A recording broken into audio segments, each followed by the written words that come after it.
Welcome to our channel. Today, we'll guide you through the simple steps to activate your Coinbase card so you can start using it immediately. Step 1. Gather your Coinbase card. Locate your card and make sure you have the card number, expiration date, and CVV code ready. You will also need access to your Coinbase account. Step 2. Log in to your Coinbase account. Open the Coinbase website or mobile app and log into your account using your credentials. If you don't have an account yet, you'll need to create one to activate your card. Step 3. Navigate to card activation. In the Coinbase app, tap the Card tab, select your Coinbase card, and then choose Activate Card. Step 4. Enter the card details.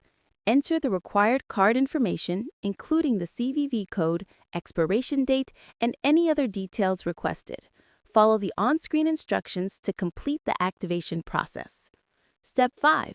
Confirmation. Once your Coinbase card is successfully activated, you will see a confirmation message in your app. Your card is now ready to use for online purchases, in-store payments, and ATM withdrawals. Step 6. Start using your card. You can now use your Coinbase card wherever Visa is accepted. Make sure to monitor your Coinbase account for balance updates and transaction history. Don't forget to subscribe to our channel and give this video a thumbs up for more helpful tips.